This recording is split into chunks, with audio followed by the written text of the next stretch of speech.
hummer of a summer rally. Let's ask some bulls and bears. Lee Munson, Portfolio Asset Management CIO, is a bull. Mark Collar Financial Strategies CEO, is a bear. John Buckingham is at Al Frank Asset Management. He's the Chief Portfolio Manager.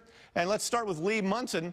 Should we be bracing ourselves for a big sell-off next week? I mean, that's what markets do after some profit binging, Lee.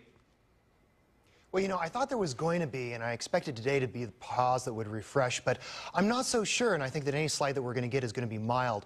Right now, I'm looking to buy anything that on earnings is pulling back on some quality names.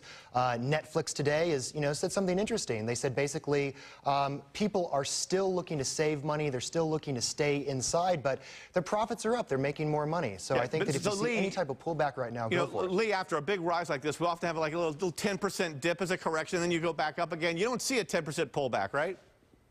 No, I don't. I mean, I was very bearish before this year, but I think that, if you can get 3 to 5%, take it, get in, and keep rocking. All right. John Buckingham, you're a bull, and yet you do say that we're overdue for a pullback. So give me some contrast to what Lee was just saying. Well, we've come very far very quickly here, and the earnings reaction has been fantastic. 75% of companies have beaten expectations.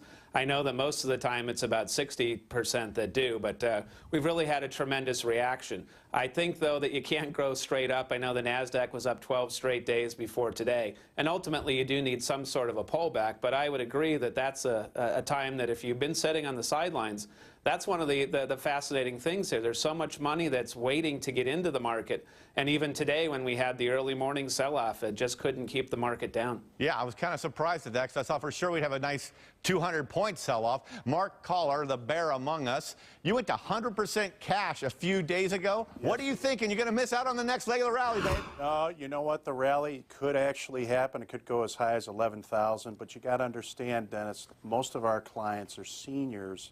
Average age is about 70. They can't afford to take a hit. There are too many cycles that are all hitting at once. We have a little perfect storm happening. I know we have some glee, and I'm happy too. I'm sick and tired of the downside and the coldness of everything over the last year, but we got to talk reality. The reality is we have 5 specific cycles that are hitting at the same time. The 5 specific, let's not go into them all. I don't think we have the attention span to handle, but just tell me, do you think you see a big sell-off next week?